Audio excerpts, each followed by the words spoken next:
Oi, get the checkbook out this summer. Hey, Florian. Oh, art thou Florian? I believe you're looking for a new football club, my mate. Hey, England, Manchester, Etihad, Distad. Get the checkbook out this summer. Hey, Florian. How art thou, Florian? I believe you're looking for a new football club, yo, my mate. Manchester, Etihad, Estad. We playing Champions League football next season. How about you take a 2-2 Ryanair jet from Leverkusen to Manchester hotel stay, little 2-2 medical. 300k a week, couple bonuses thrown in there. Ballon d'Or in a couple years, happy days, you wanna go Bayern Munich. Little 2-2 toy worth 3E2 by a uni driller. Happy days, we get a new and upcoming star. How about Florian? Florian. How art thou, Florian?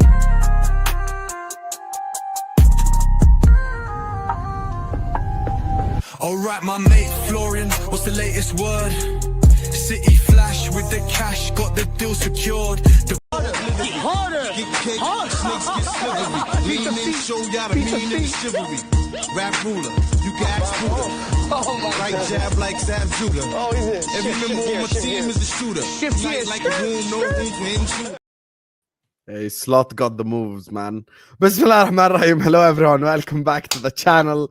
Welcome to another stream, ladies and gentlemen. We have been like streaming a lot lately. We have been cooking on these streams, and we've been talking about transfers. We've been talking about the football. We've been talking about so many different topics. Big up to every single one of you, unbelievable, amazing guys in here already. We've been doing really well on these live streams as well with you guys, man. The numbers have been absolutely incredible, so big up to all of you. Let's get the likes up, please. Every single one of you guys right here, right now, please like the video. Please subscribe to the channel. Khalas, you guys know how these shows get. I don't want to keep interrupting you to say like and subscribe, so just like and subscribe. Innit? Everyone, just hit the likes, subscribe to the channel right here, right now. We have a lot to get into today. Today's topics are Arsenal and Chelsea and Liverpool, the title race next season. You get me? Where's Flawless? Oh, Flawless absolutely destroyed souls yesterday. You get me? So, yeah, we're not even gonna do that combo again. You get me? Anyway, joining us first and foremost, world champion. He's been touring YouTube with his belt, with his medals, with his badges, just for an invitational that Liverpool won anyway. Hi, Lewis. How you doing, mate? So what you're talking about invitational that you've won, because you haven't won this one, but we move. Big up every single one of you that's locked in. It is day 4 of the 1,400 and I think 30 or 40-day reign, something like that. It's 1,000 plus and everything. But it is great to be back. First off, I want to shout out our good friends over at Budweiser for the Club World Cup party that they held for your gargantuan, superior, incredible, and inevitable Blues. Big up to Gary Cahill for joining the celebrations as well. Even managed to get a little cup and everything for the streams. So I can still represent the first ever glorious Club World Cup of its kind. And shout out to Chelsea in here. Shout out to all the other peasants as well. Hit the like button. If we get to 700 likes, there will be a bank holiday on Monday for all of the peasants. And yeah, big up everybody. Up the Chelsea. Up the Chelsea. Always great to be back representing the kings of the world. Big up, Lewis. Obviously, guys, we don't condone drinking. You get me? Big up to you, though. Big up to you guys. You get me? Oh, yeah, no, this is only Dr. Pepper. Don't worry. Yeah. I'm drinking coffee as well. I'm just drinking coffee 24/7 at this point. I need to have I need to get the coffee. I had to bang a gym session after drinking just so I had a little time to get something in. So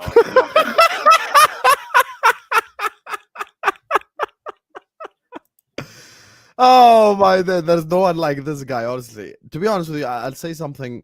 Listen, I always compliment Lewis to his face and behind his back. This guy's one of the realest people on this platform.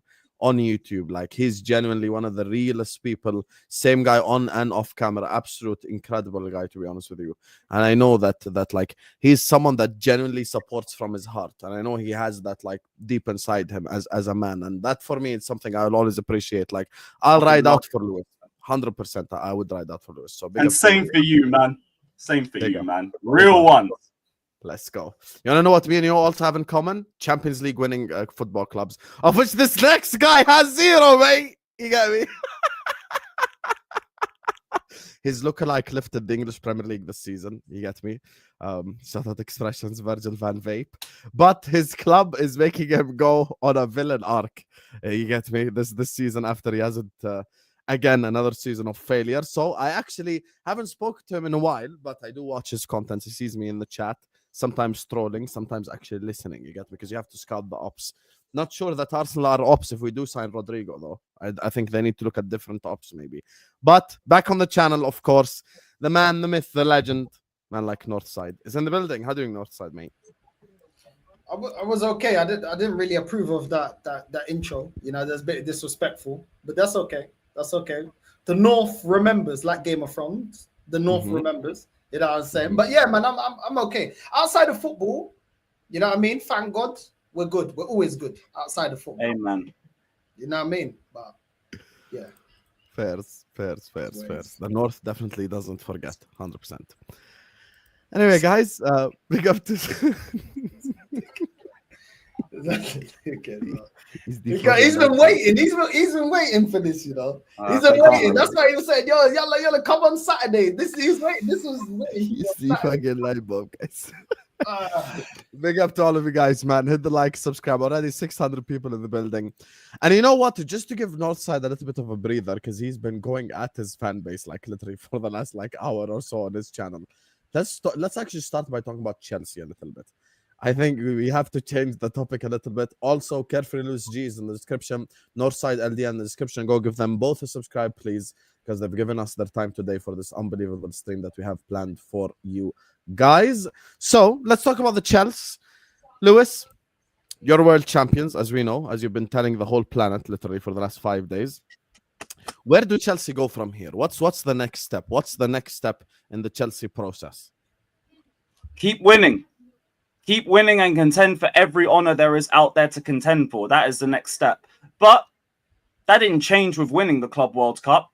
Everyone now, all the rivals are now trying to do the whole, what are you expecting now? What are you expecting now? Oh, you must be in a title race. You must be expecting to contend from the league. Now they want to start putting future expectations on us because they don't like what the present state of the world is, which is under the reign of the Gargantuan Blues. But as I was saying, it never changed. You know me, as soon as we got top 4, I said I want the title race next season. It had nothing to do with winning the World Cup. Now it's just more of an incentive for us to do so. But it was always going to be contend for the title, go as far as you can in the Champions League, and win something. Something. This is last season's trophy, because we're going on pre-season now. For everyone who wants to go, it's the pre-season tournament. Yeah, why am I going on holiday now? Shut up. As I was saying, last season's trophy. So this season, we now have to go and we have to win something. So contend for the major honors. Make sure that you're there within the race. No dropping off within like March or April. Allow that. I mean, like actually be in a title race and win something by the end of the season. So same energy as when we finished 4th. Genuinely nothing changes. It's just now we've also got another trophy since then.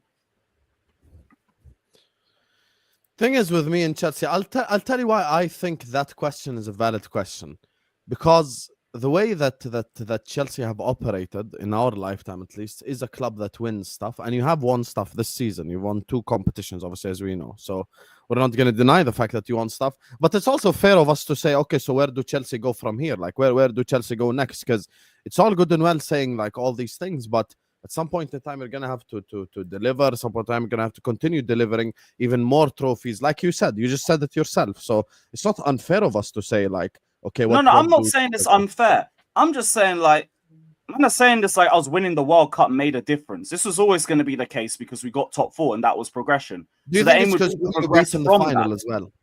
What? Do you think it's also because of who you beat in the final as well? Oh, yeah. Like the manner of which we beat PSG as well plays a part. If it was a 2-1 win or something, they'd be running, oh, you got lucky, or easy run to the final. They'd be doing all of that crap. But again, it doesn't change. We made top 4, we progressed. So the aim would always be to progress on that. And to me, it's always go from top 4 race to being in a title race. That's progression. Not get there, consolidate it the next season and then go for a title race. No, that's wasting a season. You go and you contend from as soon as you consolidate getting into top 4. And that's always been the aim. So my thing is just like, it hasn't changed. The expectations for next season have not changed. It's the same energy as a month ago. Fairs. So when you say challenge, I want you to get a bit more specific about what you consider a challenge. Like, what do you consider a challenge for the league next season?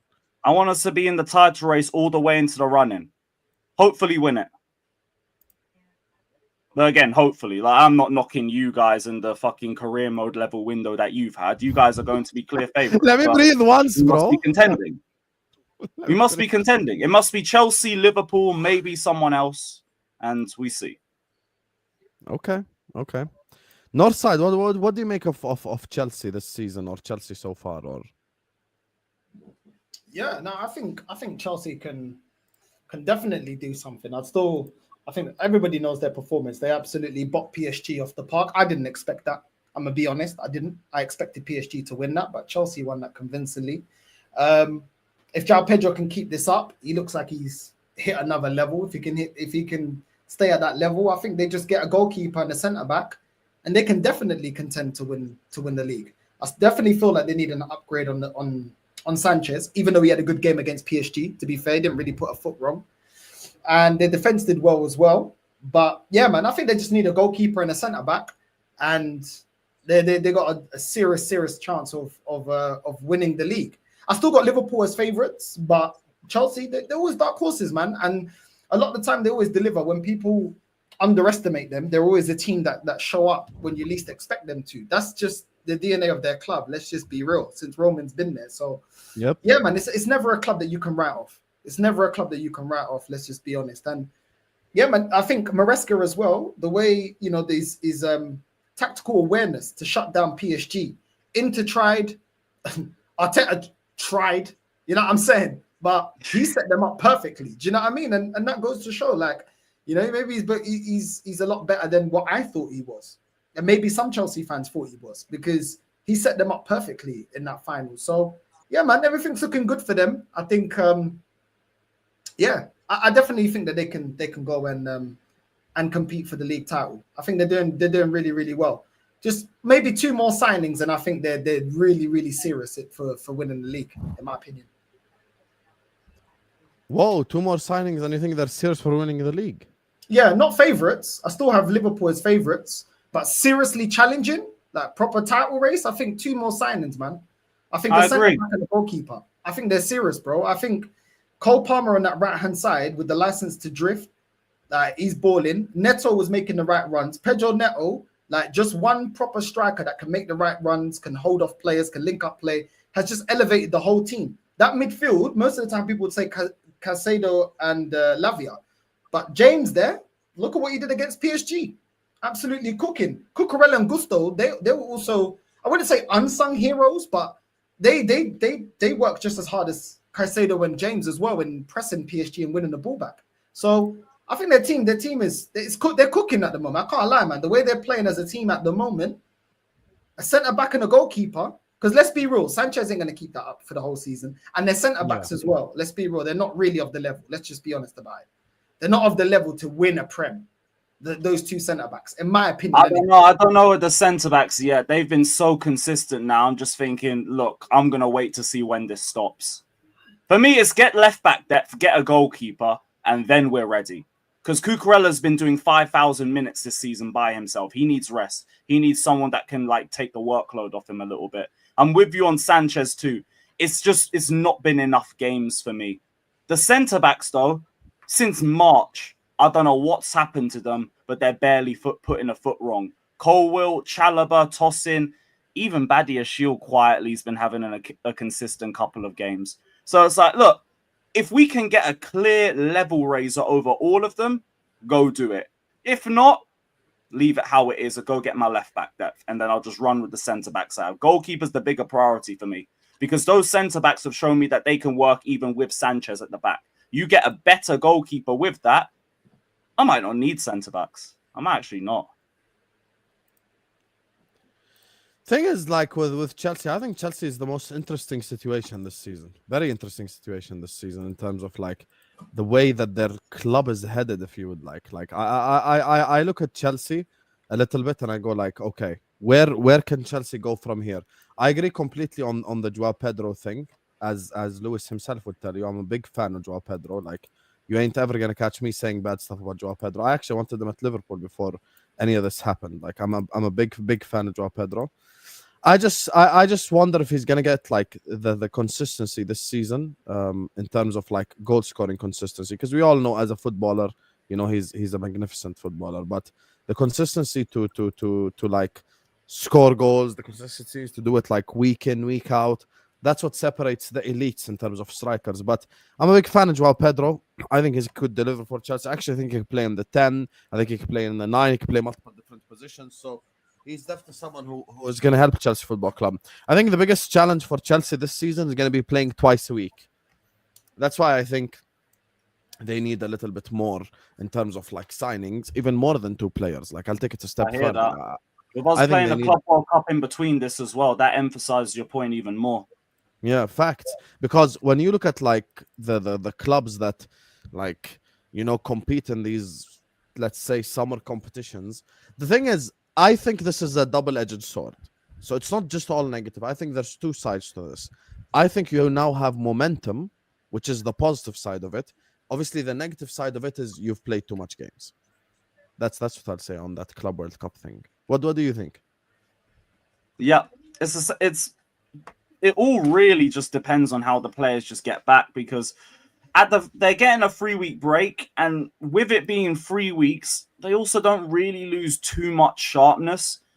Like, I'd assume they'd be doing some sort of training program even on their holiday break, something a bit light just to like keep them a little bit fit. But with it being 3 weeks, it's not like they're just like, with 3 weeks, it's not too much. It's not too many weeks for them to really just like get massively overweight and then have to do a massive preseason to get back for next season. It's just more about the mileage for me. It's about the amount of minutes between each player that they're going to play going into next season. And then also another World Cup straight after that. So like that's probably a good reason why we have the depth of the squad that we have. And that's also why I don't really want to get rid of too many players. Like the whole Jackson situation, for example. I'd have no problem keeping Jackson even as a number 3. I don't mind. Give me all the numbers that I need, because we just don't know what the fitness level is going to be for next season. And I'd rather play safe than sorry, because no one's been in this situation where you're doing a big ass tournament like this and then not having any break or any like let off in the fixture list going into next season. When we go into the World Cup, the Premier League's going to start later next season. That's not the case for this season. It's starting at the normal time like everybody else. So I don't know. Like, it's a great area for us. But I guess my only positive thing on it is that it is only 3 weeks. And I'd assume like all the players are going to be motivated and driven and ready to like go for next season and build on the momentum of winning the World Cup. So I wouldn't expect them to be doing anything too crazy. But I don't know. I don't know what we're going to be like start of the campaign. God knows. I think Chelsea is going to be very interesting this season. Like, I genuinely believe Chelsea is going to be extremely interesting, and actually can't wait to just watch how they play, because this is a double-edged sword, and even like Lewis agreed with it, because at the end of the day, it just might be too much football for them. I think these like next, if I'm not mistaken, bro, the Premier League starts in like 3 weeks, no? Yeah, it does start in 3 weeks. Yes. Is it 3 weeks? Is that? It can't be that soon. Players only just gone on for their holiday. 2, 3. No, 4 weeks. 4 weeks. 4 weeks. Yeah, 4 weeks. 4 weeks. Sorry. Yeah, the Premier League starts in 4 weeks. So Arteta can have enough time to bring the players that they need and bet them in, and give them time to understand what Maresca does, etc., etc., etc. We're gonna have a ton of games in between that return. Like, we got 2 games in a weekend, Friday and Sunday, between Leverkusen and Milan. I'd assume there'll be some behind closed doors friendlies as well. But we're not leaving London. We're not leaving England throughout none of that. We ain't got any time for any more tours. So that might help us a little bit in terms of rest, recuperation, and all of that. Are you worried about Chelsea for next season, Northside? Are you worried about them, or do you think they're still not levels yet? Am I worried about Chelsea? Yes. I'm worried about Arsenal. I'm not worried about nobody else. Look at I mean, like in terms of like where they'll be in the league, you know. Well, they'll be in the who? Well, who will be in the league? Chelsea. Yes, like close to you. Do you think they can overtake you? Yeah, I think as it stands, Arsenal could easily finish fourth.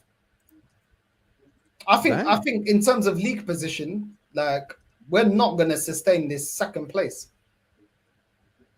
I don't think so, bro, because Chelsea are elevating. You guys are gonna maintain your thing. I expect you lot to win the league. I'm not gonna lie. Expect you guys to win the league. Man City are moving serious with the business that they've done, and they've got a more experienced and better manager. So we've got the weakest manager. We've got players that aren't experienced getting over the line. And apart from the striker position, we haven't elevated. Plus, we better hope that Gyokeres doesn't get injured. I hope he doesn't get injured. But if he does get injured, we're back to Havertz and Moreno up front or Jesus. That's the reality of my club. And when people talk about but injuries, but you're being negative. Yeah, but Saka got injured last season, and who was the replacement? So this is the thing. We haven't really elevated. I think Arsenal tried to maintain what we already have as it stands. I'm talking about as it currently stands. Mm-hmm. And there's certain areas that we haven't elevated. We haven't elevated the number 10. We haven't elevated the left wing.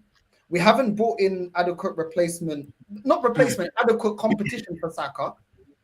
We don't have a deep line playmaker because the one that offered that in Partey is now not here. That's something that he offered, the ability to go forward and create from deep. We don't have anyone that can do that anymore. And we don't have a rotation for Lewis Skelly.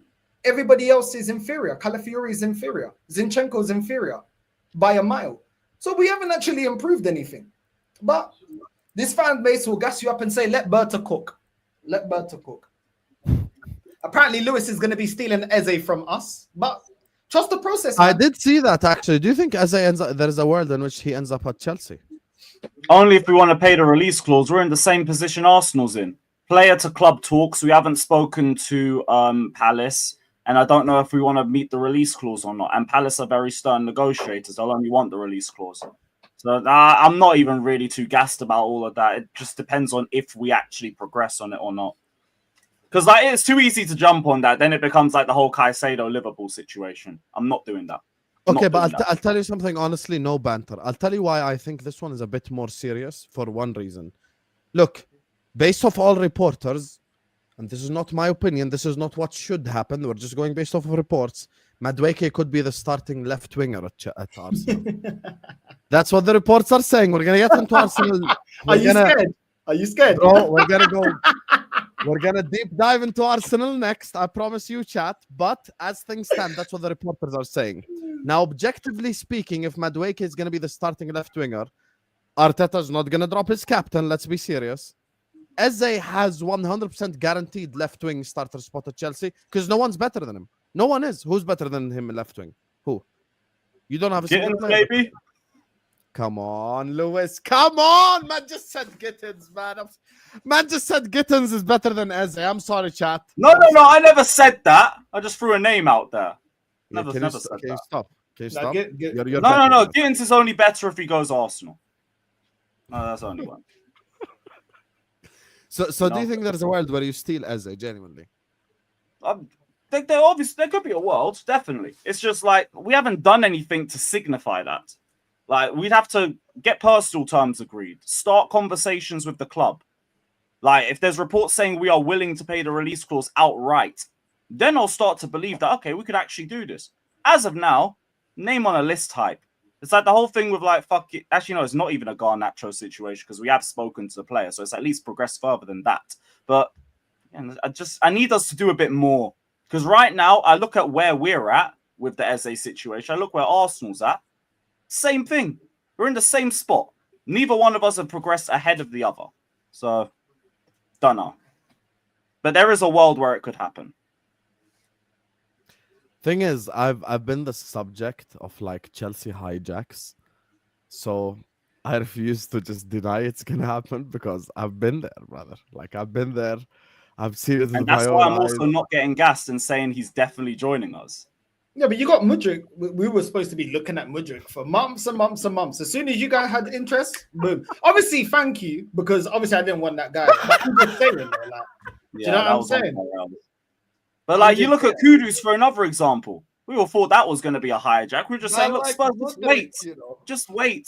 And then what happened? They didn't wait, and he ended up going Spurs. That was a smoke screen. You lot didn't want him. That was smoke screen. No, we did. We just needed to sell someone first. It was like, hurry up. Just wait on us. And they just got impatient. Yeah, imagine, I said, if Chelsea hijacked Gyokeres. Imagine.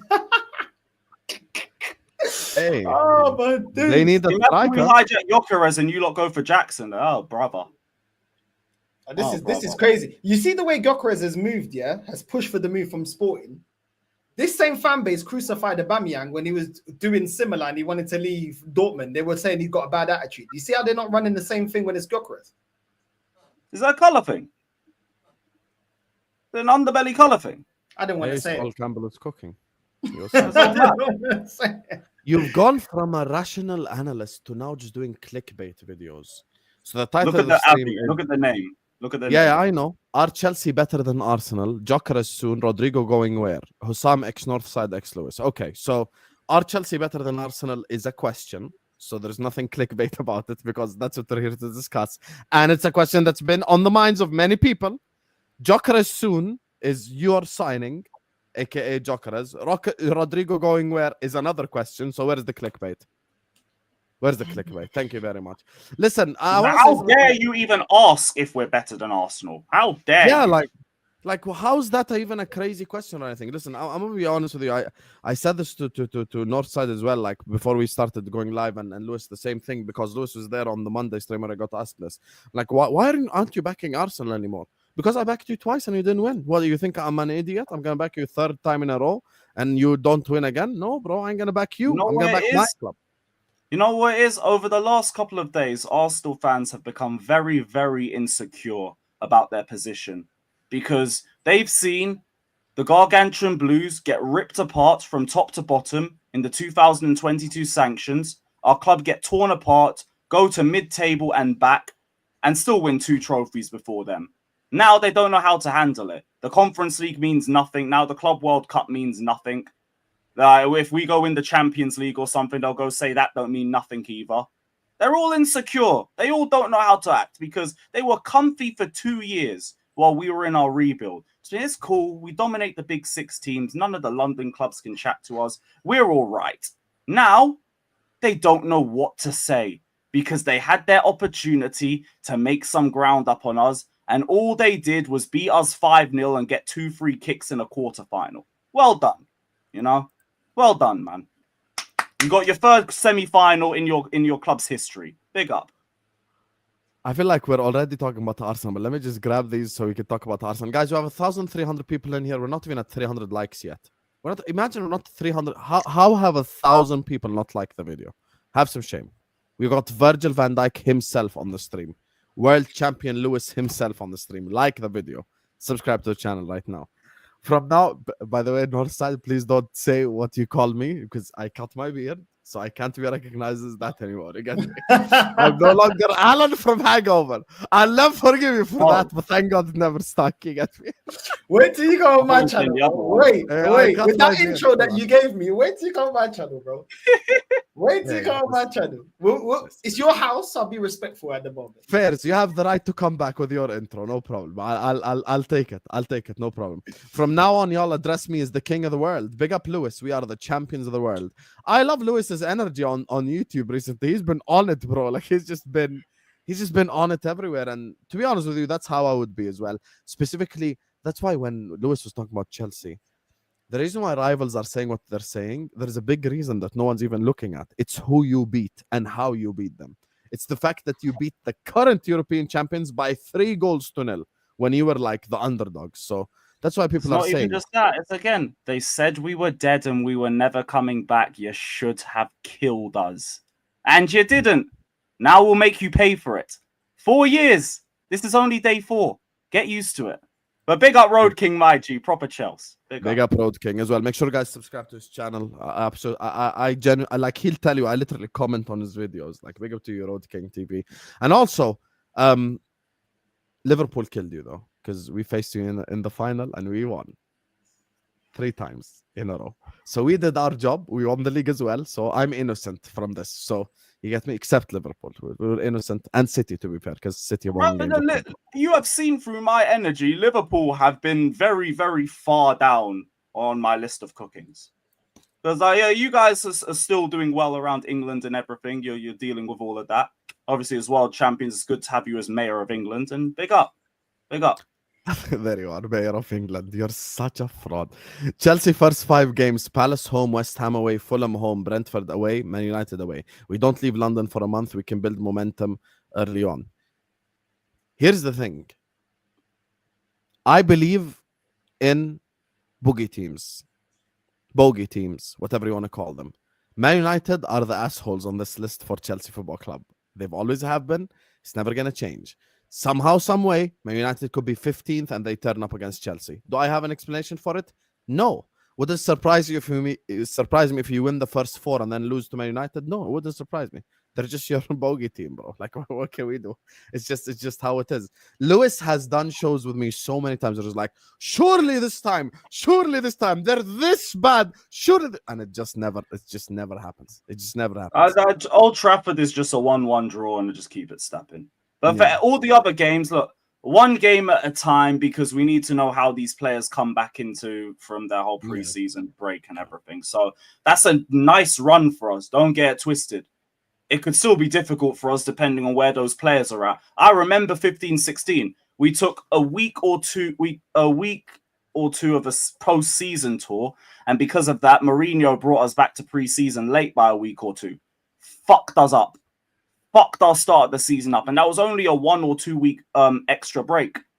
So God knows what it's going to be like after a couple. I still think Maresca's the right manager for this, because he's the best manager I've seen at Chelsea when it comes to like keeping players fit and managing players in terms of fatigue and everything like that. So I know it will be everybody that's ready to play, but still need to see how we play. I agree with that as well. Sometimes though, momentum can carry you for a title race. Like momentum can carry you into a title race or out of a title race or etc. So yeah, that's the thing. Stop saying Estevao is coming. No one cares. Hato and Rodgers we can challenge. Maybe Keeper helps win. Morgan Rodgers, I'm assuming that is, because obviously Chelsea like him. Hato, I don't know if you guys saw, but Hato, like Ajax are taking the piss of the price, like 70 million. No one's paying that, brother. 70? Yeah. Apparently, even Liverpool inquired and Ajax were like 70 million, bro. No one trying to pay that. We heard 40. What the hell changed? Yeah, no one trying to pay that. See Arsenal's first fixtures. These things matter. Oh, you trust me, we know. Trust me, we know. And we're going to talk about it now. Stick around. Husam, why you only invited one of our sponsors? There you are. There you are. This is such... We can't even... Like, the problem is there's nothing to say back, because 4 of the 6 forwards Arsenal have signed have all been Chelsea players. Big up to Jack. Big up to you, Jahilat. Isn't it amazing somehow because we didn't sign Isak, we are worse. We've upgraded literally every position we lacked in and still have more to go. Yeah, that's why, listen, my video just called out the gaslighting. My video called out the bullshit, bro. With all due respect, we won a league title with Darwin Núñez up top. Oh, he's Liverpool. Yeah, he's a Liverpool fan. Oh, okay, fair enough.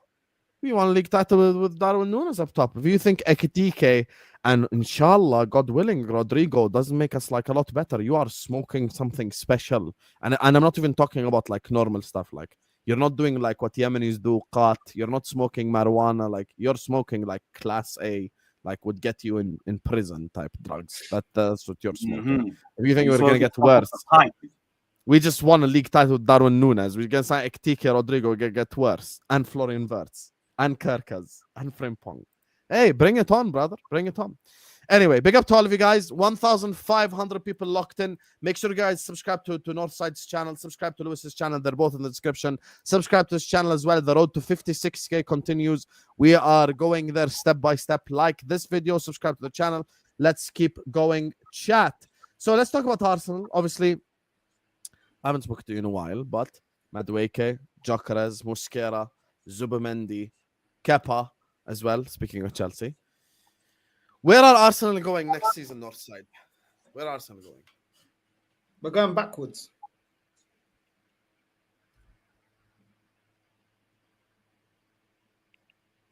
Can you elaborate, brother? Come on. Brother, you're a YouTuber. You just spoke for an hour and a half. You give me one word. Come on, man. We're going backwards, bro. We're going backwards, and the reason we're going backwards is because, cool, we got Gyokeres. I'm happy. Let me start with the positives. Yeah, because people don't like to hear the positives if they think I'm just a negative person. They don't want to hear it. I had it's been a long time. I put a smiley face on my thumbnail when we, announced Zubamendi and Gyokeres. But they don't like to see that because it doesn't fit the narrative that Northside is always angry. But I wasn't always angry. The thing is, yeah, Gyokeres is an upgrade on every striker we've got. And it was the striker that I wanted Arsenal to get. Is it a risk? Of course it's a risk. Most players are risks anyway, no matter what the reputation is. If they've never played in that league, it's a risk. Yeah? Cool, whatever. I was happy with Gyokeres. Zubamendi, I was happy with Zubamendi as well. But let's be honest, we're yet to see if Zubamendi's as good as Partey. I think the disrespect on Partey is crazy. Like, the best out of Declan Rice is when Partey's on the field, which is why Partey, when fit, was in our starting 11. So we're yet to see. Plus, I feel like Partey has the creativity that I haven't seen from Zubamendi. So that's a question mark, but I was calm with that signing. I heard good things about Zubamendi. Cool. 2 signings I'm happy with. Now, Norgard comfortably sits on the bench. Kepa comfortably sits on the bench. Mascara comfortably sits on the bench. Where's the upgrade in the positions that I needed? Because last time I checked, Odegaard doesn't turn up at the crunch end of the season. Odegaard don't turn up in the big games. Odegaard isn't press resistant. So we needed an upgrade in the 10. Oh yeah, we haven't gone and got an upgrade in the 10 as it currently stands. We wasted time going to get these B-Tech players that comfortably sit on my bench in favor of going out there and getting Eze, which now, when I told people, go get Eze now, when everybody's distracted, other teams are doing other signings and getting other players. No, but look at what we're doing. Kepa's a good deal. No, the priority is always to get players that are better than what you currently have.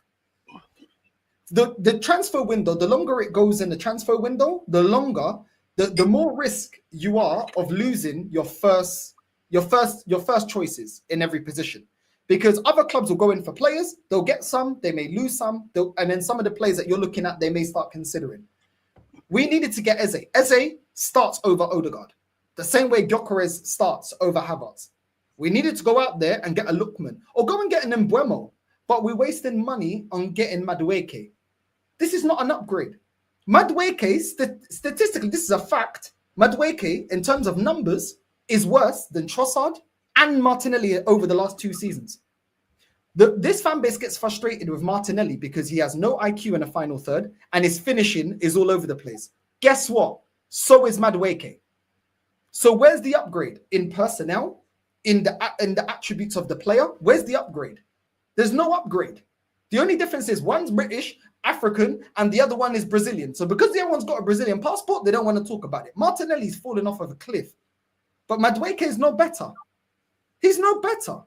So where is the upgrade in my team, bro? If you look at what we've done right now in this window, Madueke is not going to create for Gyokeres.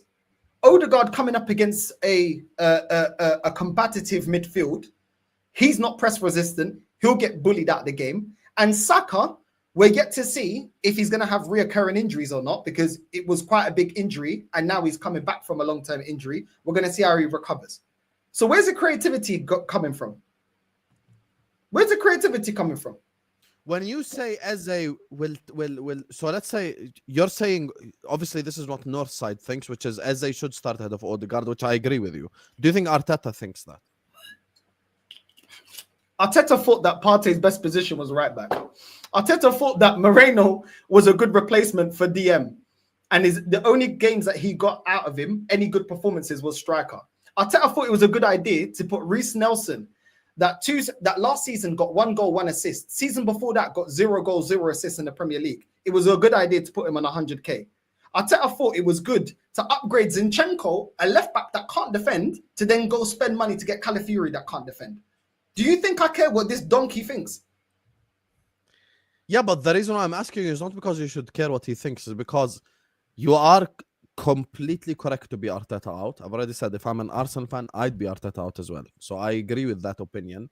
I'm simply saying, guys, please don't disrespect any of the panelists because you'll get banned. We don't allow this disrespect, guys. You can call, you can say stuff like, or disrespect with, when you say like stuff like this, like, oh, Northside, you're negative, it's okay, but don't insult people because you're going to get banned. Anyway, back to the thing. It's the reason why I say it is, look, I agree with Arteta should be sacked take. I agree with that. My only thing is the following. I'm just saying, look, if he's going to stay now and you're going to get Eze, me and you both know he's not going to drop Odegaard. Facts. So now what? Like, what do you play him left wing? No, but do you know what it was? Yeah, this is my thing. When we brought Berta in, was to do better than Edu. Yeah. Mm-hmm. When Edu was here, he wouldn't get Gyokeres over the line. We would have got some striker that nobody knew about, right? So my thing is this. I know Arteta's time is limited because this guy isn't good enough. And he showed his limit against PSG. Long balls. That was his tactic. Long throw-ins, bro. Long throw-ins. That's what that was his tactic against PSG, yeah? And I'm supposed to think that this guy is a great tactician. Here's the thing. Berta, go and get the players that we need. So when this manager's sacked, God willing, we get the right manager in. And now he's had a team that is ready to push forward. Because with all the criticisms I have of Arsenal, we've got a good defense. We've got good defensive midfielders. We just need to build on that. The creativity in the midfield is limited, and our attack is too one-sided down to Saka. It's too dependent down the right-hand side. So there is a basis there of a team that can win trophies, but it needs to be strengthened in the right areas. Strengthen and identify the right players so that this manager, one, has no excuses at the end of the season, and two, the next manager doesn't have so much to do, and he can bring one or two of his players and he can push on to win the league. That is what I want.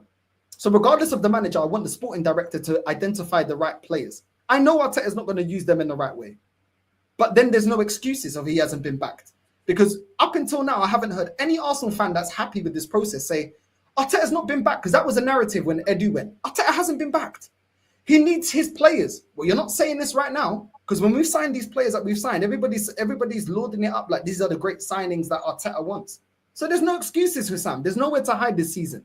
I don't care how he uses the players. Do you know why? Because I want him to get sacked. I reckon he gets sacked anyway.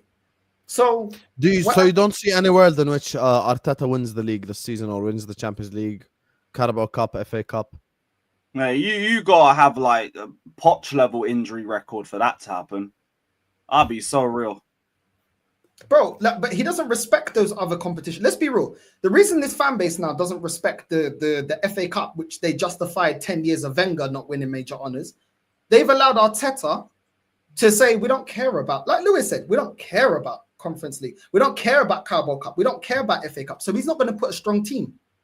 When you saw the lineups that we was playing in the FA Cup and the Carabao Cup last season, he was playing Ethan, he was playing Skelly. This is because it was their first season and he didn't know the quality of the players.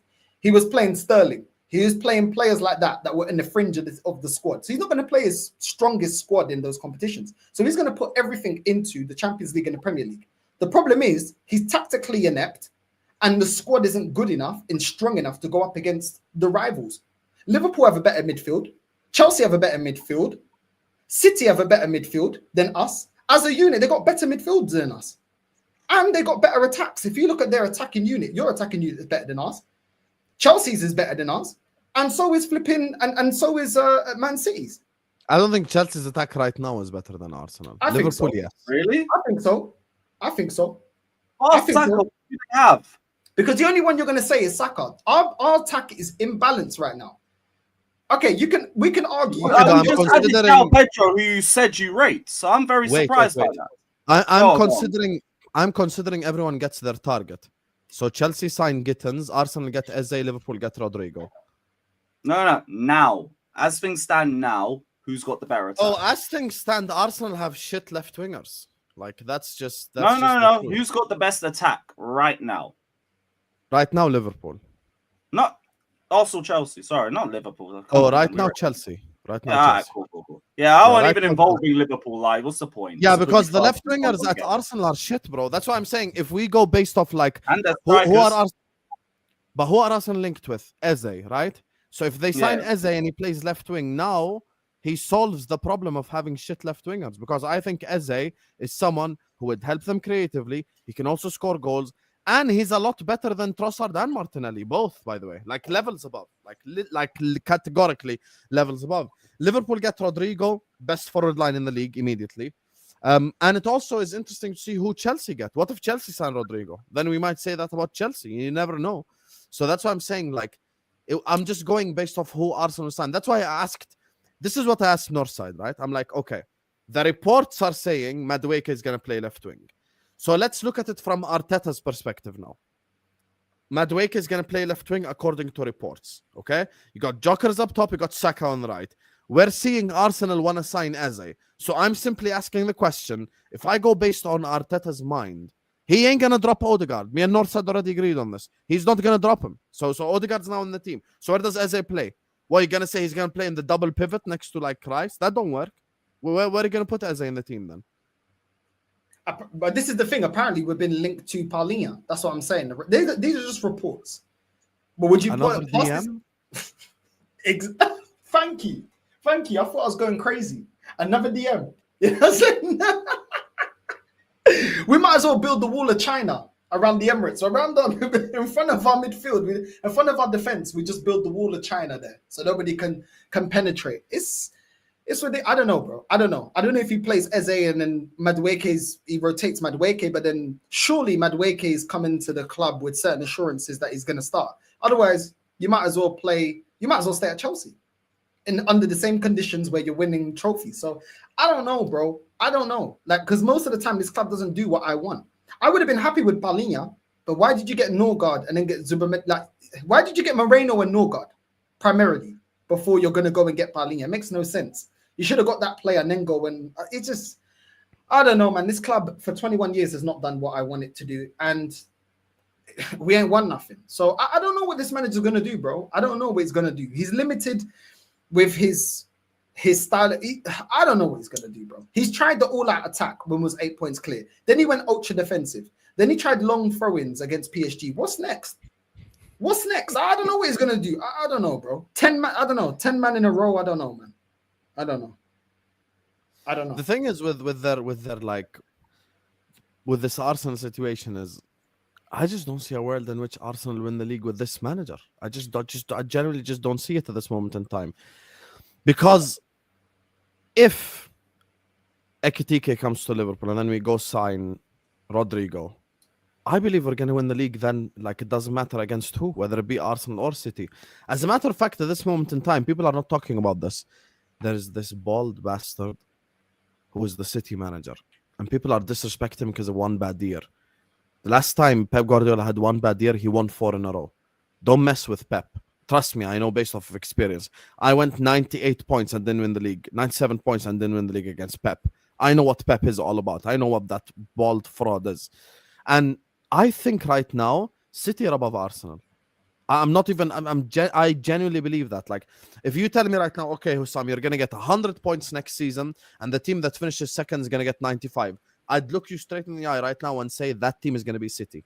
I don't think Arsenal are capable of it right now. Like, I just don't. I think Gyokeres is a fantastic signing. I think Zubimendi is a very good signing at Arsenal. But the rest of them, Kepa. I'll tell you my opinion on Kepa. People keep bringing up price tag, 5 million. It's good business. No one cares about good business. Like, categorically, no one cares about good business. If God forbid Raya was out injured and you had to play that guy in net, you're gonna suffer because of it, and then it's just gonna be another excuse. Norgard, I actually think decent, fair enough. 9 million upgrade on Jorginho, not that bad. Like, okay, just a backup player. Like, there's nothing too deep about it. Like, he would be like Arsenal's version of Endo, you know, like nothing deep. Muslera, completely unnecessary signing. Madueke, worst signing of the whole window by any football club in the entirety of the English Premier League.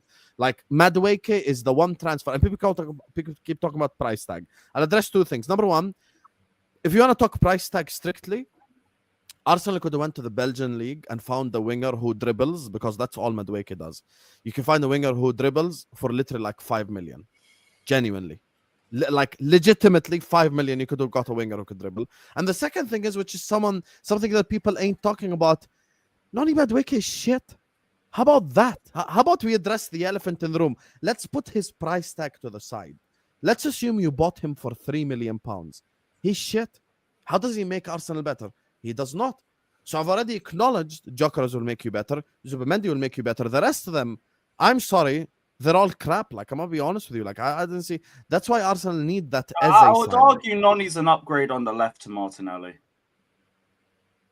As a left winger. No. By what metric? As in, like, I think he's a better dribbler and I think he's more direct. It's not by much. Don't get it twisted. It's not by much. But I do think he's better on the left than Martinelli. I can't lie, Lewis. Bro, both of them have the same deficiencies. IQ in the final third and finishing. So even if that's true, they're both shocking where it really matters. And that's being effective in the final third. That's why it's not by much, isn't it? Listen, it's done out here for this club, man. It's done out here with this club. Do you know what it is, yeah? If you put Arsenal against PSG again, or Husam, you're talking about bogey teams. Our bogey team last season with Newcastle. They slapped us multiple times. What's the difference between, because Newcastle have got a competitive midfield, so they're not going to let Odegaard create. They're going to try and double up on Saka. Madueke is not going to create anything. So it's all great that you got a striker. You still got to feed him the ball. Or what we're going to do, we're going to do the Havertz thing where he drops into the midfield. Okay, no problem. Dan Burn will be there standing there saying, okay, I'm going to barge you off the ball. Because remember, he's still got to adapt to the Premier League. It's not like the Portuguese league where you got slow centre-backs. They're not as physical. The fullbacks aren't as fast and rapid. The only team that plays similar style to a Premier League team is Sporting, the team that he played for. The rest of the teams don't play Premier League football. Is he ready for that?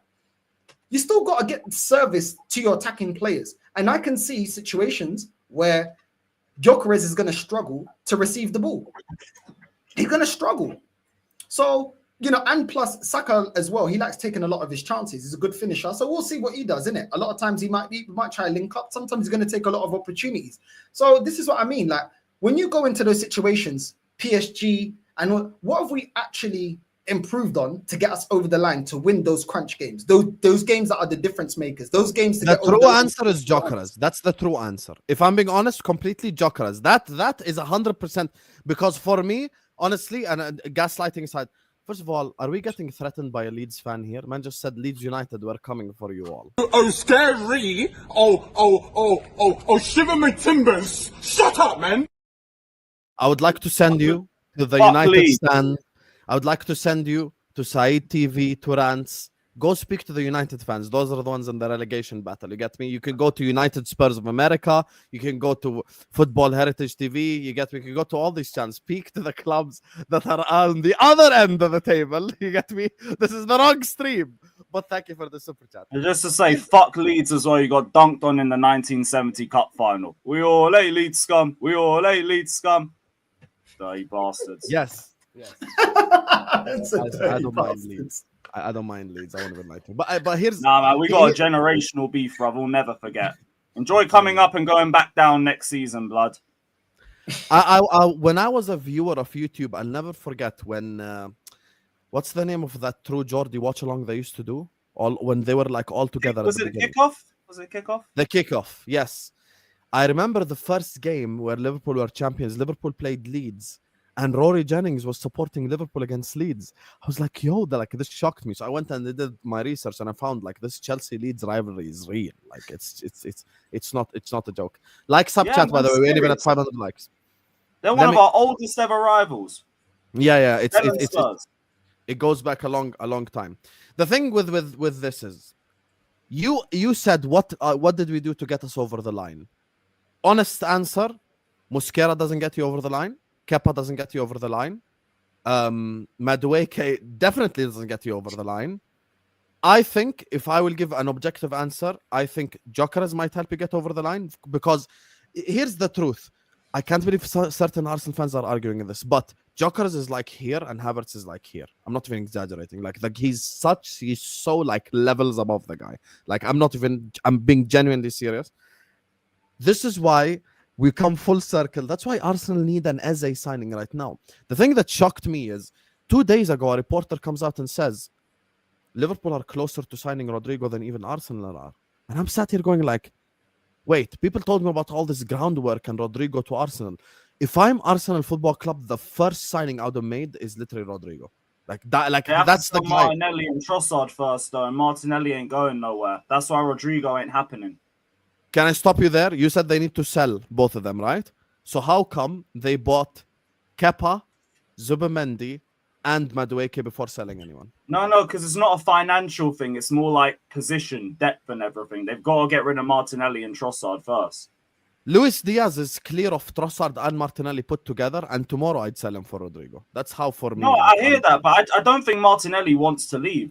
And I don't think anyone's going to take him on the wages that he's on, except Saudi, who he doesn't want to go to. This is something, to be fair, that the likes of Northside and Lee and many others have called out, which is Arsenal's wage structure. Their wage structure is fucked. And I actually went back, and when Lee was doing I think Lee did this actually yesterday on your channel, Northside, or 2 days ago, when he was talking about the wage increases. I actually went and looked at it. Lee's right. Like, when Arsenal sign a player, the wage increases they give them is genuinely like crazy. It's completely reverse at Liverpool, by the way. People are like, why is Luis Diaz only earning 55k a week? He don't deserve to earn that less money. It's true though, isn't it? Like, we don't pay people that much. Like, Salah had to tear the Premier League ass up to get 350 grand a week. Like, he had to just destroy the league for 7 fucking years to get that money, while a Havertz would go to Arsenal and get 350k a week. That's another thing that's fucked up at Arsenal right now. But that's our only selling point, Husam. Be honest. It's our only selling point. London and the big wages that other clubs won't pay. That's our only selling point. And every time we go up against other teams for top players, yeah, like Isak that can receive big money at Newcastle, or Rafinha that can receive big money at Barcelona. The thing is, most of the time we're going in for players outside the big six. They can offer the big wages plus the trophies. We're going up against those clubs' heritage. We're going up against their recency, what they've done in recent times, and we can't compete. So we compensate with overpaying. That's what we do. That's what we do, because we can't offer anything else like that. We can't say, come to Arsenal, you win the FA Cup anymore, because we don't even win the FA Cup anymore. So then we overcompensate. It's the truth, man. Arsenal is an insecure institution. The fan base want to say that we're a big club, but then every time there's somebody like myself that holds it to the standard of a big club, they don't like it. But then they will turn around and say, Chelsea, what are you doing next season? Oh, you lot better be pushing on. Well, if Arsenal won the Club World Cup and then someone was talking like that about Arsenal, they'll be saying, oh, people are hating on Arsenal. We just won a trophy. You're hating. They always want to be negative to Arsenal. Like, it's all nonsense, bro. Like, are we a big club or are we not? Because every single time, yeah, I'm like, this ain't good enough. They're telling me, oh, you're being negative. What am I being negative about? You man told me it took Klopp 4 years. It's been over 4 years. And now I'm the one that's being too much. You told me it was 4 years. You people that trusted the process told me 4 years. Why am I still waiting in phase 6? Why am I still waiting? I believe in phases and I believe in processes, but Klopp's process was like this. Literally. Like, this is Klopp's process. Comes in mid-season, Europa League final, Carabao Cup final, loses both, fairs. Next year, Champions League football. Year after that, Champions League football and Champions League final. Year after that, wins the Champions League. Year after that, wins the Premier League. So despite its phases and progression, you can see like clear vision of phase and progression with trophies. That's the thing. Like, Klopp, make no mistake. By the way, I think it's so disrespectful to even bring up Klopp and Arteta in the same conversation. By the way, big up to you, Zier, for the raid. I appreciate Big you. up. Despite Northside thinking we're the same person, is a color thing. Like, subscribe, chat. Let's get to 500 likes. You get me and Zier are not the same people. You get me, as you guys can see. You get me from me and Van Dijk are not the same people. Is it a color thing? This is Jordanian flag, Habibi. I'm from Jordan. I'm not from Saudi Arabia. It's not all green. This is my flag. And I'm not Dutch. I'm not Dutch. Is it a color thing? First of all, calling you Mike. First of all, me calling you my captain is a compliment. You know how many people find Virgil van Dijk attractive, like women and that, like Liverpool fans? Like, come on, man. That's not an insult. Bro. I didn't say you look like Diego Costa. Have some shame. I said you look like Virgil van Dijk. Respect Diego, bruv. Huh? I said respect Diego. Any woman would be honored to have Diego Costa inside of them. Have shame. Very harsh. Bro, I've told you, yeah, that this club, I said this to you, Husam, yeah? I said this to you before. And I said it to Lewis before as well. This club only do enough to maintain sustaining Champions League status. That's all they do. As soon as we hit Champions League status, we just try to maintain it. Look at the window we had before this one. Calafiori holds bench. Moreno holds bench. This is the transfer window before this one. The window before that, we're getting Havertz in that now holds bench. Make this shit make sense, bro. We got Kivior that holds bench. Look at the signings. As soon as we got into the top, people are gassing up. Oh, Arsenal second 3 years in a row. Look at the signings that we were making once we got Champions League. It was all about trying to maintain that level. But the problem with that, yeah, in football, when you try to maintain a steady Eddie kind of level at the club, you'll decline. Because even when you're ambitious, you can decline. We're going to decline, bro. Because we're not pushing on. You just sat there and said, you're the only, both of you just said the only signing that makes a difference is Gyokeres. And Zubimendi, to be fair, in my opinion. But okay, but what was the difference makers? What other difference makers did we bring to the team when we had Alexis Sanchez and Ozil? We didn't push on. When we had Aubameyang, didn't push on. When we had Fabregas, run his legs into the ground. Injuries, flipping T-strings, holding on his leg. Yeah, didn't upgrade. Then we promoted Alex Song to then be the next Fabregas, and then we didn't kick on again. We had Van Persie, didn't be ambitious, didn't kick on. I've seen my club do this time and time again, bro. This is what we do. We have one star, and now we've got Saka as the star in terms of striker. Now we've got Gyokeres as well. We need certain positions, left wing, number 10, deep line playmaker, rotation for some of the defenders, a centre back. Like you said, Mascara's rubbish. You know what we'll do? Mascara, he can do a job. Norgard, he can do a job. Norgard is basically the Norwegian version of El Nene. That's what he is. That's what he is. And Mascara is the Colombian Cali version of flipping Rob Holding. That's the truth. What's the difference? This Calafiori is Jenkinson, bro. He's literally Carl Jenkinson. That's what he is. He's a Carl Jenkinson from Italy. I've seen these type of players. Madueke is the new Reece Nelson. But ain't nothing changed, bro. The level, when you man tell me, I'm going to shut up now. You man told me the last time you seen Arsenal build a team and then go out there the following season and complete that team so it is completely ready to challenge and win a major honor in the last 21 years. I'll wait.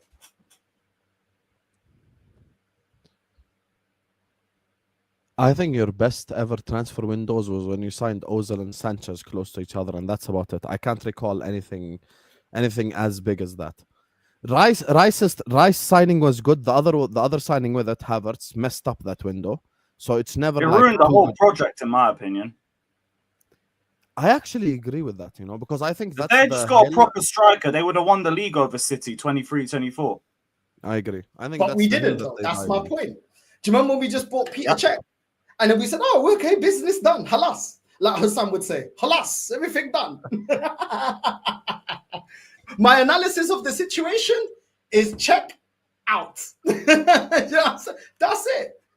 We never do the business. We never complete the project and the process, bro. We never do.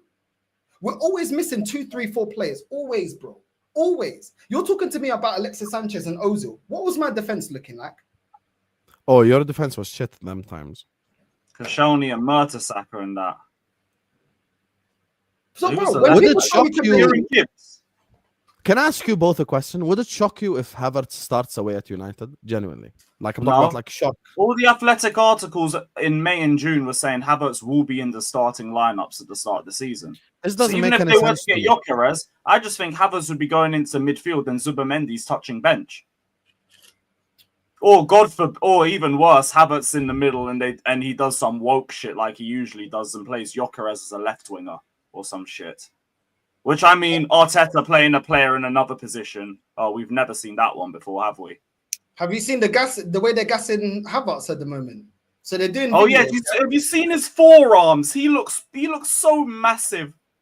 Oh, he's going to be a force next season. He's been hitting the gym. Football player goes to gym. News at 11. More news to come. They're posting his biceps like me and Lewis do on Snapchat. You get me? Yeah, bro, what a goal that is, Shall I play up for Arsenal as well? Well, give me 350k a week. I will sing North London forever. Well, you could probably still out bench press Havertz. Probably still could. He looks so much. It genuinely wouldn't shock you. The thing that everyone does where they like cross their arms but press their forearms into their chest to make it look bigger. Like we see through you, fucking fraud. Yeah, the ping pong championship. Yeah, that is the only trophy, and I won it. I won it on phase 1, bro. Do you know what I'm saying? I never played ping pong before. Yeah, that's the only trophy I've lifted. What phase is he? Yeah, Bro, this is what I'm saying. I gotta do my own. I gotta get my own Show it to the trophies, people. bro. Show it to the people. Show it to the I people. gotta show them. Do you know what I'm saying? Look, you see this, yeah? Arsenal could never phase 1, yeah? Ping pong champion. Do you know what I'm saying? What phase was I in? I've never played ping pong before, but I won the championship. Ping pong championships winner. It actually says it. Well, there you go. There you go. Phase 1, you know. But it Low takes key, time, that looks guys. like the Conference League. I'm never gonna lie. It takes time, guys, though. It takes time. You know, I've only played ping pong once, you know. I need a coach to unlock me, you know. It takes time. It takes time. This is what it's come to. Yeah, I have to hold. You're laughing, Husam. I have to hold on to these victories, bro. You're laughing at me. I have my medals as well. Here you go. I still need to get the new World Cup medal. Your pain ain't my pain, bro. You know what I'm saying? Don't talk to me about my pain, bro. So I can't even try to say I understand. Like I can't even be a nice You guy. don't I have understand to my be an pain. No, asshole, both of like- you can't talk about pain. Around me, you can't talk about pain. You don't know about my I pain. get it, bro. I just came out of a 2-year trophy drought. That was the worst You 2 went years of my 30 life. years without a league title. What do you mean I can't talk about pain? Have some shame. Have you had a year under Pochettino? That's real suffering. We had the time under Roy Hodgson, mate. Set this one up. Not you, for goodness sakes. Everything's about fucking No, but Liverpool. Northside is talking to us. He's like, oh, you haven't I'm seen talking pain. to you I've because yeah, you you had Hodgson there. That might be Before you won a worse. Premier League, yeah, you won a Champions League, bro. Don't talk to me about pain. We Great got point. embarrassed by his team. Got slapped up by his team in Baku, bro. We got Chelsea. eliminated by Olympiacos. Don't talk to me about your pain. We won the even Champions though League in 05. When was the next trophy we won, Mr. Trophies? The year after, but I get the narrative. Yeah, okay. When was the next major trophy we won as Liverpool Football Club? 2019. Come Yeah. on. Yeah, but at And in least between then, 06 FA Cup, 2012 Carabao Cup. That's it. Khalas, finish the story. That's it. What do you Bro, mean I haven't seen pain? Nah, Hussam, you're being disingenuous, bro. I'm not lot being win- disingenuous Yeah, you at are. all. Yeah, you are. Do you know why? Yeah, no, yeah, you are. Yeah, you are. Because yes, you lot win on the drought, yeah, but you still won in Europe. Plus, you went on a drought after being the biggest club in England, after dominating the 80s. When did we dominate the 80s? Even I didn't see us win back-to-back trophies. Yeah, you've never dominated. Exactly. And then now You that you're dominated back- the 30s. Come on, the 30s, bro. Yeah, I'm not being bad to us. I'm saying what you dominated. It's true. You won That is 5 actually league your titles. best era, to be Man's fair. talking Yeah, about you won 36 6 titles in before the my mum was 1930s. born. You're talking about 36 years before my mum was born, bro. No, come on, bro. Why do guy? The problem is he makes me laugh, and now people think I'm taking the piss. I'm not You are taking taking the the piss. piss. You are taking Guys, the piss. Come They on, won bro. 6 league titles in the 1930s. Am I lying? It's Is the your truth. club not the most successful club in terms of Our Champions club, League? my club is in the England? biggest club in England. Exactly. And- So what are you talking about? Habibi, I'm talking. You're saying about suffering, okay? From 2005. Your suffering ain't like mine, bro. 2009. Your suffering ain't like you suffered, but not like me, bro. Not like me. You Only this year has been where I can easily say Liverpool life of a fan in the modern era is better than Arsenal because we won 2 leagues. And yeah, 2 but we was UCLs. always Now- playing catch up. Yes or no? We was always playing catch up in the first place. That's my point. Yes. So not only am I getting mocked what's going on in present time, I was getting mocked in general, bro. Do you get me? So certain conversation I couldn't even talk, where you could talk because you could say, oh, but we've got 18, 19 league titles and we got this and we got that and we still got, you know what I mean, 4 Champions Leagues and all this stuff. You could still talk, but I couldn't talk, bro. You can't relate, bro. The pain, you can't relate, bro. You You can't could have relate. spoken if the greatest Premier League player ever did not pass it to Victor Valdez 2 1-on-1s. You get me? That's the truth. Listen, Northside might not know this, but I've went complete villain arc on Arsenal now. Khalas, I'm done. Like, I'm done saying anything nice about your club. Until Arteta's gone, I promise you I will not compliment Arsenal unless I see something that's worth complimenting. If Arsenal start the season, win the first 15 games in a row, I'll go like, okay, you know what? Arsenal are cooking, no problem. I'll say it. I'm not like disingenuous. Arsenal signed Gyokeres, I'll upload a video, I'll say Gyokeres is a very good signing. Same energy. But with all the respect, like, bro, I don't know if you guys even saw my Madueke video. It's 2 minutes of me just laughing. Like, I didn't say anything football related. I genuinely just laughed for 2 Man minutes. just hit record and started creasing immediately. No, that's it. Because what You you know want what the me to say, maddest like, thing is? It's like these guys are too embarrassed to even announce a transfer. I'm thinking, what's taking so long? You man dragged him from the World Cup final and he still ain't even been announced. Might as well just stayed in America. Yeah, that's the thing. Like we are in Friday now. This is Friday. He travelled back on Saturday. What's taking him so long? I'll ask you guys about Liverpool now. And let me just get through these super chats. Big up to everyone locked in, guys. Please do hit the like button. Please do subscribe. I'm sorry, Northside. That's like they're shooting a music video for him. Fuck's sakes. I'm sorry. I didn't. Oh, my music. That's crazy. That one bro. took a second for me to understand. Now I understand. You get me. Now I get Healthy diss track. now I get why he said that. It's us, no, and Thomas. Good. Oh, Zoom, brother. zoom, zoom. But Havertz has a teardrop quad and biceps now. Listen, Mikel Arteta, I know you like units. I'm 6'1". Add me on Snapchat. I'll send you bicep pictures. Sign me Arsenal. 100 grand a week. I will sing North London forever, and I will quit Gyokeres. Just give me 100 grand a week, and I'll do it. Shout out Flawless. You get me? Flawless said if Liverpool sign him, give him 100 grand a week, he'll sing you Never Walk Alone. Hey, big up Flawless. I told him I'll go with that and offer to join Chelsea for half the price. Disgrace. There we go. There we go. Sol had an absolute howler yesterday. Northside, you might need to do Northside reacts. I've heard everyone talking about this stream. I'm going to have to watch it back after this. Okay, guys. 2 nights ago, not 2 nights ago, a night ago, there was a stream with Souls and Flawless. Souls proceeded to argue, Gunnar Souls, the guy from the Football Terrace, he proceeded to argue that Kai Havertz is better than Gyokeres, and he's unsure if Gyokeres is gonna hit the ground running. So he was arguing pro Havertz argument, and Flawless was arguing pro Gyokeres argument. So that's basically what happened. Okay. That's enough for me. I'll watch. You want to know how mad it was, right? Flawless had a stream after, and I was like, Flawless, like you actually have to go a stream. But Flawless was so mad at him saying Havertz is like over Gyokeres, is he just kept arguing. He just didn't let it go. Like, and you know when Flawless What was gave the impressive reasoning behind it? What? he basically this what he said. He has concerns over Gyokeres because he's the Arsenal fan who wanted Sesko ahead of Gyokeres. No, I understand that. Like I've said, I think there's red flags of Gyokeres too, but comparing him to Havertz is it's still an upgrade over what they have anyway. Like I agree. Like you can argue whether he'll get Haaland numbers or the numbers he's getting at Portugal. That's different. But compare him to that donkey in Jesus, man. Just saying. What available right centre back is a lever raiser for Chelsea?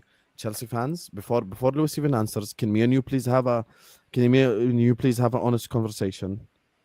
You guys need to talk your shit now. It's your time for the Chelsea movement to start. If you don't start now, you're a fraud. This is the time where you have to prop your club because it's happening. You have to like manifest what's happening at Chelsea. I could see it from a mile away. You just slapped PSG 3-0. Are you mad? Now in terms of level raiser, who do you want? You can't say Madueke. That's the only one that I really know, to be honest, in terms of right centre backs. Him or Christensen in terms of realistic options. I'm looking more at left centre back, left back depth, and that to me would be what's his name, Hato. That would be the ideal one for us. In terms of right centre back, look, we got Tosin, we got Chalobah, we've got fucking Fofana coming back, not rushing himself back this time. We do have good options, and I keep mentioning our centre backs have improved levels over the last couple of months to a point where it seems like more than just form. So I don't know if it ain't one of them two. I really don't know who we're getting unless it's someone who just seems to just drop into the market out of nowhere. One of the players that you wanted is Beraldo, but I think you cooked him so bad in that final. You're just gonna not. Wait, we were linked to that scrub. Yeah, we were also linked to that scrub. Unfortunately, I rebuke that in Jesus' name. Get the hell away from my institution. Fucking hell, Beraldo. Hey, Palmer ruined his life. Arteta wants to develop Madueke a la Sterling at City. Yes, but just because. Nah, he sees Sane, not Sterling. He sees Sane. Bro, I'm just so done with this. Will Arteta's new assistant coach make an impact? Who's his new assistant? Linda's and Torre. No, that's Pep's new assistant. Oh, sorry. Read the wrong thing. Who's Arteta's new his name? I saw his picture. I don't even know his name. It's not going to make a difference. It's not going to make no impact. Oh, Northside might be right, you know. You know when Brendan Rodgers went and got new assistants, the writing was on the wall and he got sacked that season. He might be right. This could be actually the year where Arteta gets sacked. I won't even lie to you. Perhaps Arsenal is not as attractive as big as as the fans think they are. Know your levels, bro. Listen, some people might say Liverpool got rejected. Fair enough, but I think we're at a level now. And even I saw a United fan tweeted today. A childhood United fan is saying no to Man United and yes to Liverpool. A German player is saying no to Bayern Munich, no to Manchester City, no to Real Madrid, and yes to Liverpool. So what Liverpool are doing right now is next level. Rodrygo, who Arsenal have chased, bro. Listen, like literally Northside himself, Lewis himself as well, have both been on streams where they were asked about Rodrygo to Arsenal. It was a question, it was a genuine thing. People linked them, but now like we go get Rodrygo, like we just proved that this is a fact. Ijovo, I'll be honest with you. Big up to George, who says, and Lewis is the WWE champion. He is. Chelsea, He is. world champions, man. That You already actually, know. can you show the championship, please?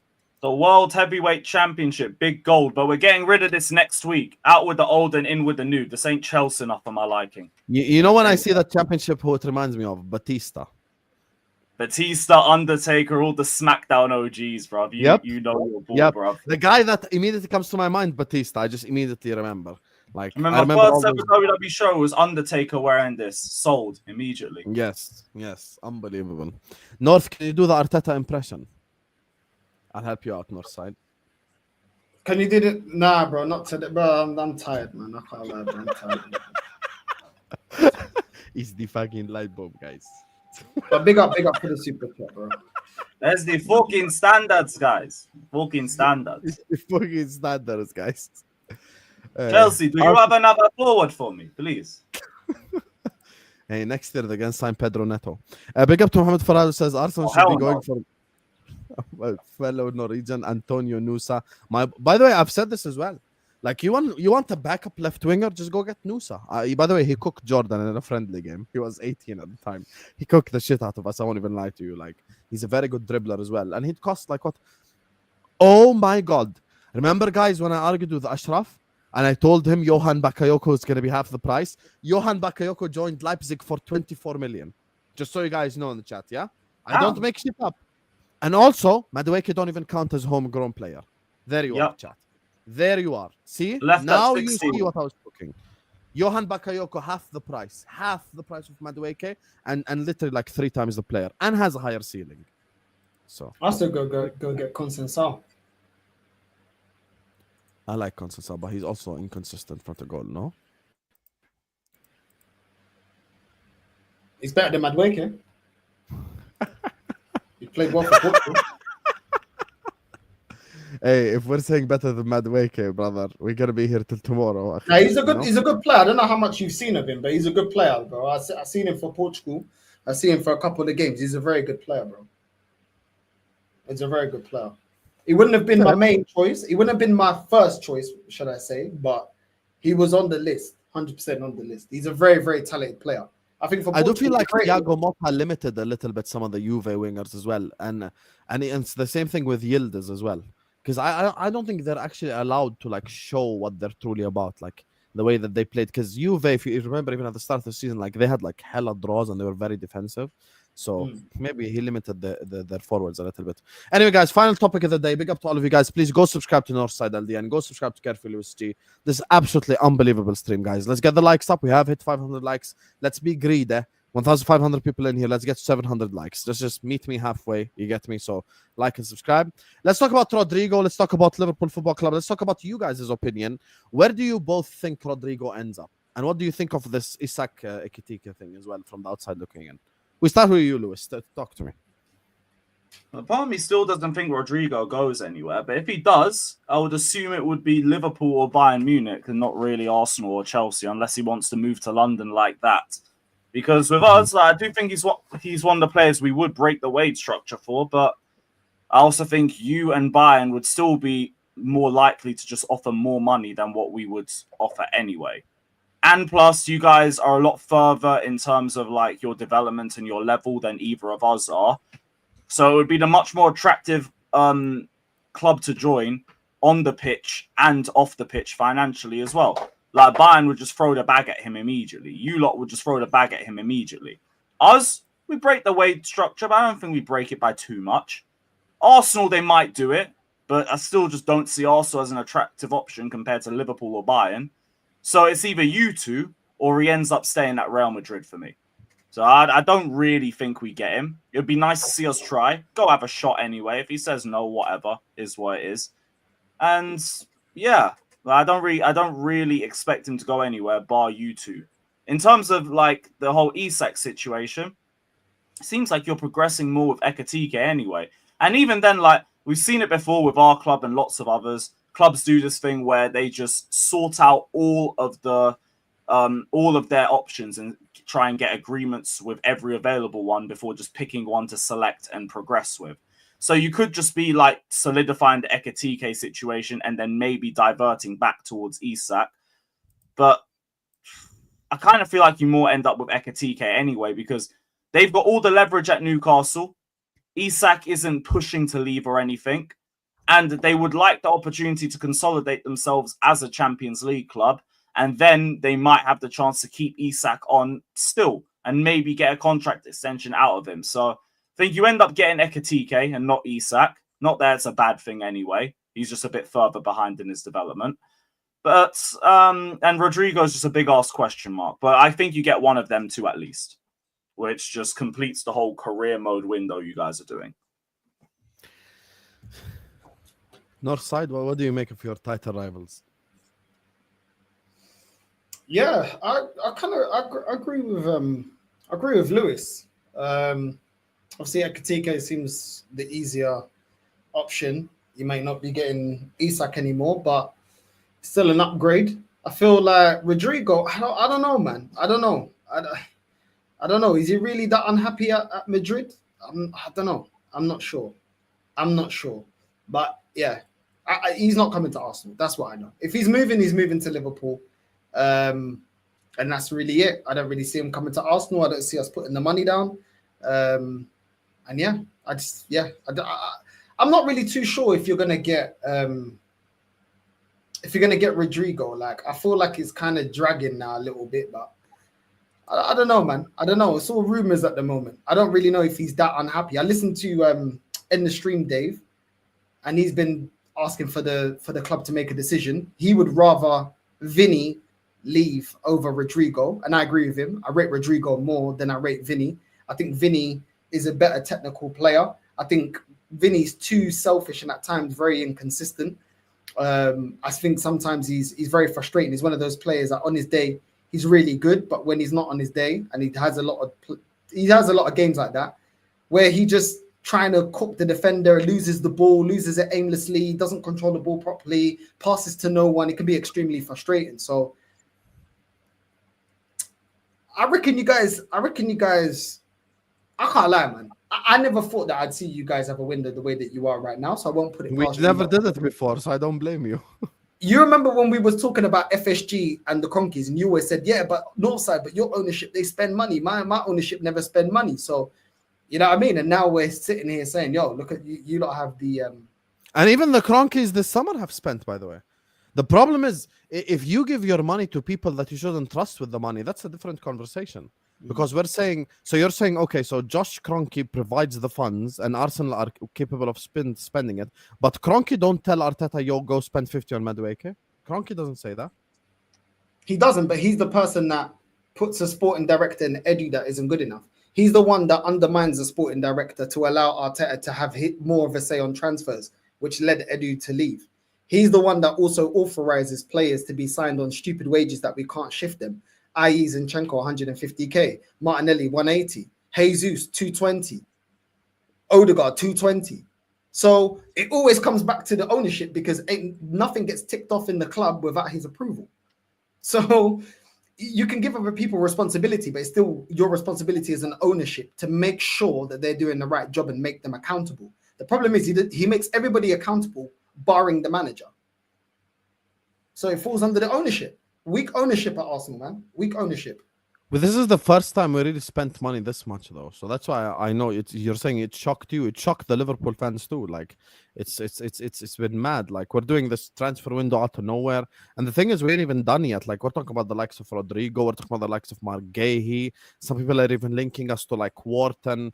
I don't know what career mode Liverpool is doing this summer, but it has us all excited. And at the end of the day, It'll look, be here's the good to thing. finally buy it all, innit? Finally, the thing is with Newcastle is we did the biggest big boy move ever. We're either gonna take your striker or your target. You choose. And guess what? I'm happy with both. People in the chat who watch me all the time will vouch. Like, I'm a massive fan of Ekitike. I really like Ekitike. He's fundamentally sound footballer. His finishing can improve, but as a footballer, he's fundamentally sound. So that's something that I appreciate. But now here's the thing that rivals are unaware of. If Liverpool don't sign Isak, but we sign Ekitike, sell Diaz, and buy Rodrygo, it's even more over for you. Because now my front four is going to be Wirtz, Salah, Ekitike, Rodrygo. And on the bench, I've got Gakpo, Chiesa, possibly Harvey Elliott. Soberslai as well in the 10 if I need someone to come in and be a bit more offensive. So Liverpool are absolutely cooking. We're doing some Endo mad and shit. Sobozai to close out a game is nasty. That's what I'm saying. Like, bring on Endo with his mouth guard. 8 tackles per game, you know? Like, 8 tackles per game And then average. Sobozai running around like a dog. Oh, Fact. brother. That's very nasty. What percentage chance do you both give Liverpool of winning the league next year? 80. Dang. Like, Northside. 10% would be if City pattern up, and 10% would be like if we actually really level up. Yeah. 80%. Yeah, your favourites. Bro, we're a question mark, and like City are a question mark as well defensively. So like you're the only one that's not a question mark, and you just walked the league last season. So it's going to be high in your favor regardless.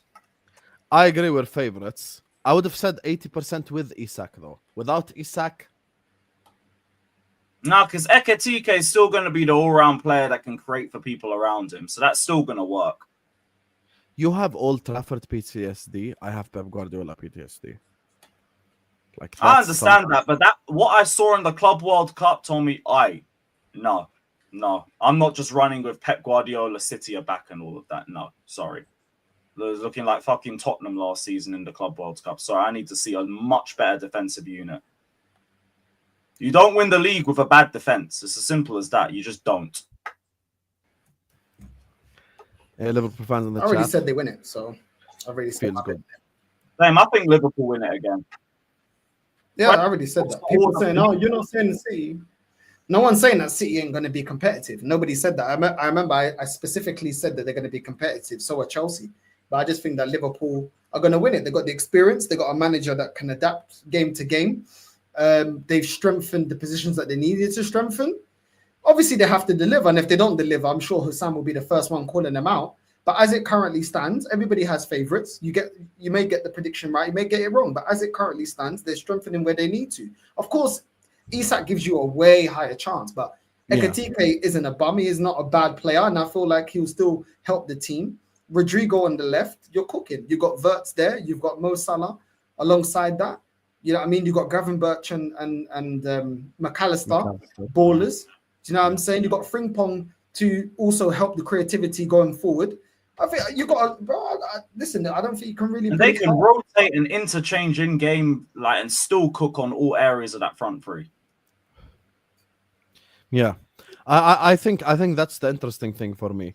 If offered Ekitike and Rodrygo or just Isak, I would probably say Ekitike and Rodrygo. I won't even lie to you because I think that like elevates two positions as well.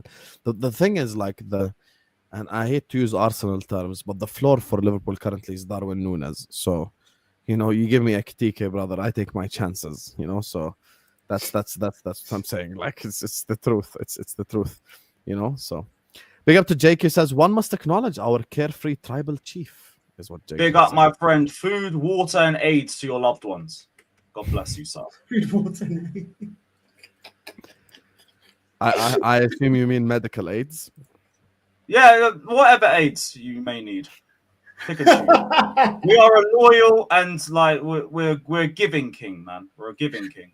Did we get to 1K likes? If we did, I will remove the curfew for the weekend. We did not get to 1K likes. You get me? We didn't even Curfew get to starts at 6 p.m. Likes. Frauds. Yeah. See?